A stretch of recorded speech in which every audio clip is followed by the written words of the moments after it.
To realize one's destiny is a person's only obligation. That is a quote from the book that I'm reviewing today, The Alchemist, by the Brazilian writer Paulo Coelho. His name is very difficult to pronounce. This story was published in 1988, and it is a story of a young shepherd who goes on a journey, essentially. And I won't go over the full plot, but basically he starts in the plains, the fields of Andalusia as a shepherd, and he receives a dream. And in this dream, he dreams of a treasure that he needs to go find, and that his treasure is at the Egyptian pyramids.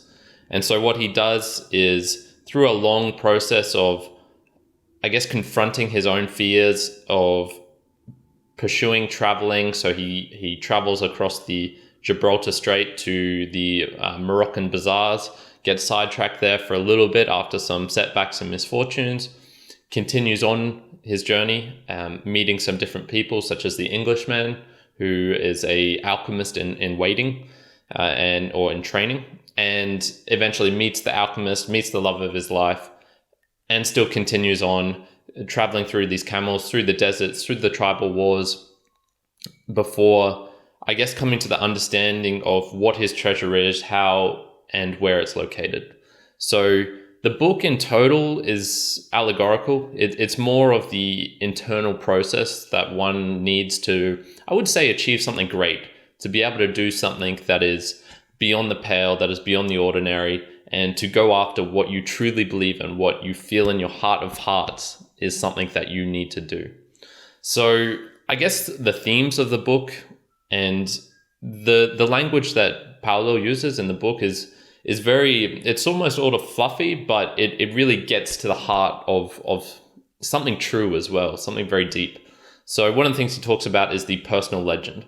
And what is a personal legend? I guess you would describe it as the goal or your desire that needs to be accomplished in your life. And it's not super clear whether this is something you should know definitively. It's not something that perhaps is a small short-term thing, or it's a long-term thing.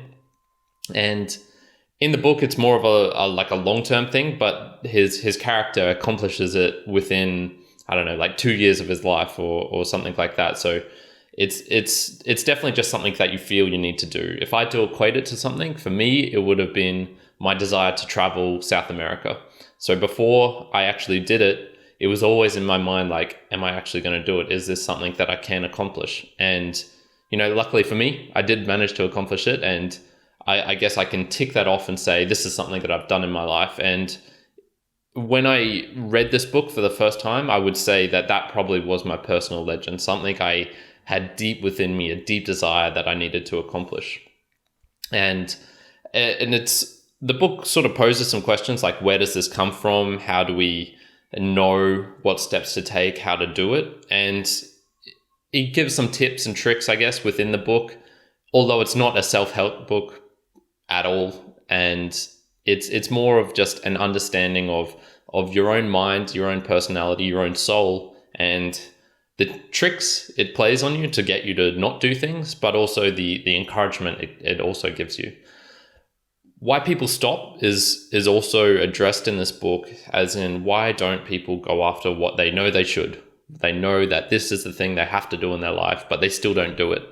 And I guess the main reason that he explains is they stop because they listen to others and what others say that they should or shouldn't do, and they don't have enough trust in themselves that they can accomplish this thing. One of the other main themes of the book is listening to your heart. And I guess this is where you would say your personal legend comes from. Your heart is the thing that tells you, okay, this is what you need to do in your life. This is how you won't be satisfied unless you do this thing, I guess. And this thing can be whatever. Like it could be finding a wife. It could be a goal. It could be attaining a certain amount of money. It could be getting rid of a certain amount of money. It can be whatever. I guess it's more the thing that you are afraid to do, in a sense. And there's always going to be a little fear in pursuing something, because what if you don't do it? What if you fail? And that's part of the process, and that's part of, I guess, listening to your heart in the sense that it's very hard to explain. So the best way I could probably explain it is instinct, right? Instinct is not something that comes from the head. Instinct is something that happens in your body. And so when I say the heart, I don't mean specifically the heart. I mean the way that we describe in the English language, love comes from the heart. Your heart is where you feel grief and pain, because it's something that occurs in your whole body. And your body can tell you to not do things, but it can also encourage you to do things as well. And these might be psychological things that you're not aware of consciously, but are occurring in the back of your mind and saying to you, you need to do this, or you don't need to do this, watch out. So this book, I feel, it expresses some deep truths in the sense that they're not conscious things that you can put a scientific measure to and say, this is this is that. We can objectively prove this. It's more the subjective experience, but that seems to be similar across different people and across different times, and which is why I believe this book is insanely successful and very well renowned, is because he touches upon something that is deeply true. The last, I guess, theme of the book is Omens and the soul of the world. This is probably getting more into the religious sort of areas, especially the soul of the world, which is where he expresses in the book the understanding between the character and trying to get deeper into nature and the truth of what is out there. So there's one very vivid scene in the book where the young boy the shepherd is forced to turn into the wind or he's going to be killed. And he has this conversation between himself and the wind. He has this conversation between himself and the desert, between himself and the sun. And eventually he gets to the truth of the matter, the soul of the world. And this is something that's expressed in different areas as well. The Alchemist, his main mentor, I guess, tells him that the soul of the world can be written on something as simple as an emerald tablet. Like, it's something super small that's not overly grandiose, but when you reach the truth of it, it's insanely powerful. Probably a good comparison for this would be something like a spiritual teacher like the Buddha, or someone who has achieved enlightenment, in a sense, where they will tell you, look, there's nothing so special about what I'm actually doing here. Everyone can do it. And if you listen to what the words they're actually saying of an enlightened being, they're very, very simple, but it's the whole process of getting to that, in essence. So those are some of the themes of the book that Paulo talks upon, and they're a little bit hard to understand at some points. They're not something that you grasp super intuitively, but they're also something, if you reflect upon, you can, at least I can say, is, these are important points, and there's something there's very deeply and true about them. And I keep repeating that it's deeply true because I don't really have the words to express how much wisdom I think is contained in this book. The other thing I almost glimpsed over there was omens. And so omens are basically instances in your life where something will appear to you and it can seem random. You would think it's just a common occurrence, just something that happens, like, who cares? That didn't really mean anything. But I guess you can add your own psychological twist to them and say, this was this for a reason. This was this like this for whatever. And I think most people can express something like that. I've had a couple of instances in my life, and I don't particularly want to repeat them because they sound crazy, and I need to give the full backstory as to why I thought this was something that almost like needed to happen. And it could just be my brain was primed to look out for something, and that's what appeared, even though I didn't consciously realize this. And I think that's a big point in the book, is that, at least for me, my understanding of the book is, even though the claims in it, and they're not particularly claims because it is a story, it's not particularly saying this is how you need to live your life, this is not how you should believe this is absolutely true. But I think the reason why it gets to something deep is because it's that understanding that we don't know everything, but our brain sometimes knows things, our body sometimes knows things which just aren't brought to the surface where we can articulate them.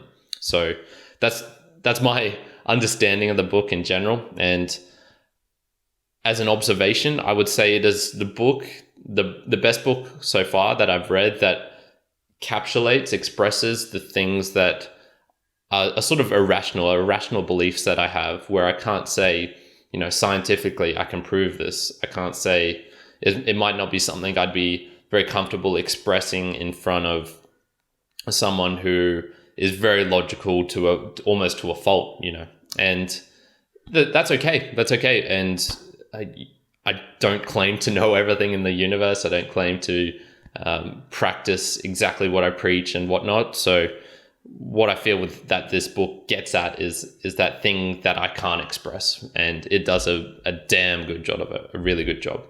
Some of the other observations that I took from the book is it's a great mix of spiritual and practical advice. There's some instances in it, and I'll probably do another video going over some of my favorite quotes and parts from the book, but it will transition very nicely from something metaphorical, sort of seemingly not useful, and then the next will be a piece of advice which you could take right now and apply to your daily life. So it's got that nice mix between both of them, pragmatic and things that are more airy-fairy that you need to look out for in general. It's a positive appearance, but acknowledges fighting the inner demons. So in total, the book, I would say, is an uplifting book. It's a book of heroism, a book of the falls and rises of a typical life and of a journey. And he talks about, the inner demons, which are the tricky heart and the sneaky mind. They'll try and play tricks on you to not get you to do things, or to get you to do things you shouldn't be doing. And I suppose the outer demons as well, which is other people's opinions, what they think of you, yada, yada, yada. So yeah, it definitely is a positive book in total, but it also gets at the heart of things that are trying to stop you as well. There's mind techniques to counter self-doubt, and you can always go back. There's not a point where you're irredeemable, I suppose, in his understanding of the book, in his understanding of the world. And failures are not that painful. Beginner's luck is a real thing. Choosing between being a victim or being a hero, so changing that mind state.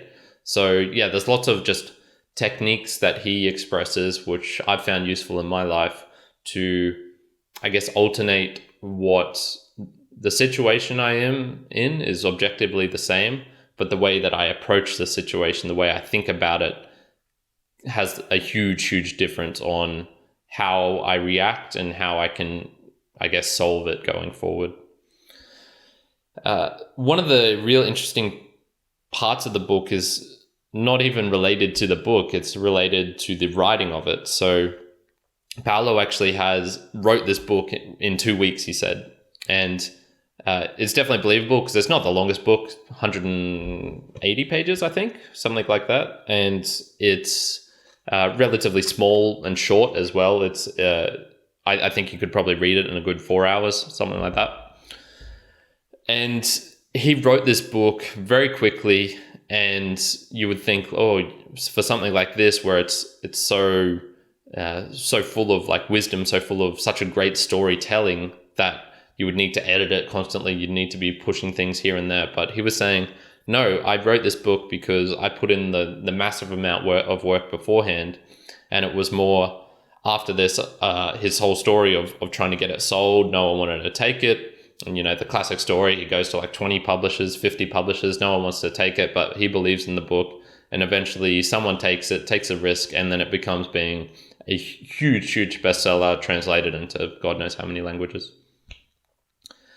I would say it's great for people looking for the impetus to start a journey. So if you're not sure of something, if you're wavering between doing something and you're not doing, and you want that little flick, that little bit of extra something to push yourself to do it, this book is great for that, because it is very motivational in the sense that after reading it, you'll believe in yourself. You'll believe, I can do this. I can do this. I have the techniques. I have the inner fortitude. I don't care about failure. Failure is just another learning for me to accomplish my goal in total. So just get out there and do it. And that's, I think, the best way of using this book. And even maybe is just a book to get you out of your doldrums as well. So if you're working in a 9-to-5 and you hate it and you want to start a small boutique business, this might be the book that gives you the inspiration to think about it more seriously. And I can't see any negatives in the book, to be honest. I think you would have to really distort the message a lot that's expressed in it to be doing something stupid or negative from this. So in summary, it's powerful storytelling, and I would say it's enjoyable even if you don't want to gain any wisdom from it. If you just want to use it for the story, it's a hell of a story anyway. So I would recommend it just as a, it could almost be read as a children's book, to be honest, because it's very simple. There's no expressive language. There's nothing that's really hard to understand. It's just short, compact, and a masterful story. The first time I read it was, as I mentioned, just before I was working, and I was on that boundary point of saying, thinking of reasons why I shouldn't quit my work. And that was about 4 years ago now. And honestly, it was the best decision I've made. So for me, the book was very helpful, and it all worked out well to this point, at least. So the first time I read it, I gave it like a 9 out of 10. Rereading it now, it just doesn't have that same impact because, my mind state at that time was so different and it was so powerful. But I still give it like an 8.5, 9 out of 10. Really, really fantastic book. The Alchemist by Paulo Coelho. What's something pragmatic I'm going to take for this? I'm going to add this to the wisdom worksheet. It's a document that I have where I try and take learnings from different areas, from different sources of my life, and condense it into, I guess, my own document, which I can then use in the future to go back to and, I guess, analyze what are the things that really speak to me and what are the things that I find truthful in the world. You could also call it a document of truth, something like that. So The Alchemist, give it a read, check it out. It's a great book. If you read The Alchemist and you would suggest any other books like it, similar to it, that you found impactful, leave a note in the comments or send it to our Instagram page. I'd love to hear from you. And we'll leave it for there today. I think that's it. Karen out.